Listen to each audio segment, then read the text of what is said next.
ನನ್ನ ಮೃತ್ಯುವಿಗೆ ನೀನೇ ಜಯ.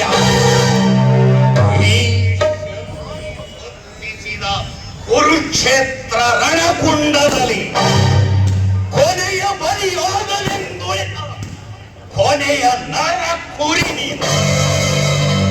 ನಿನ್ನ ಮರಣಕ್ಕೆ ಸಾಕ್ಷಿಯಾಗಲಿರುವುದು ಈ ನೆಲ.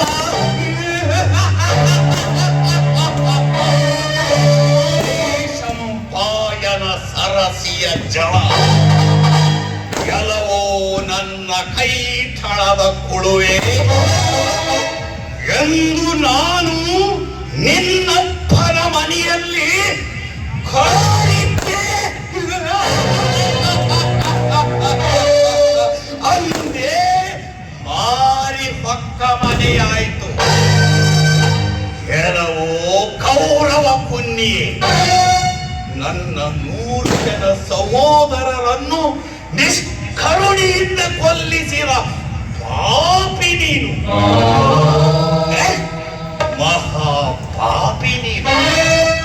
ನಾಳೆ ನಡೆಯುವ ಮಹಾಭಾರತ ಯುದ್ಧದಲ್ಲಿ ನಿನ್ನನ್ನು ಭೀಮನಿಂದ ಕೊಲ್ಲಿಸಿ ಸ್ವರ್ಗಸ್ಥರಾದ ನನ್ನ ಬಂಧುಗಳಿಗೆ ತಿಲೋದಕವ ನೀಡಿ ಪಿಂಡ ಪ್ರದಾನ ಮಾಡುವೆ. ಆಗ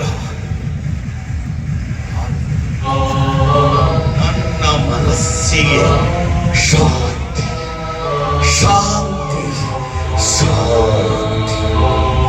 ಮಸಣವಾಗಿರುವ ನನ್ನೆದೆಯಲ್ಲಿ ಮೋಹ ಮಮತೆಗಳನ್ನೆಲ್ಲ ಭಸ್ಮ ಮಾಡಿದೆ. ಬ್ರಹ್ಮ ಕಪಾಲಕ್ಕೆ ರಕ್ತ ಕುಡಿಸಿದೆನಲ್ಲಿ ಕುರುಕ್ಷೇತ್ರ ರಣರಂಗದಲ್ಲಿ ನರರ ಶಾಪ ತಾಪಗಳ ಭಾರ ಹೊತ್ತು ಹಿಗ್ಗದಲೆ ಕುಕ್ಕದಲೆ ನುಗ್ಗಿ ನಡೆದೆ. ನನ್ನದೇ ಆದ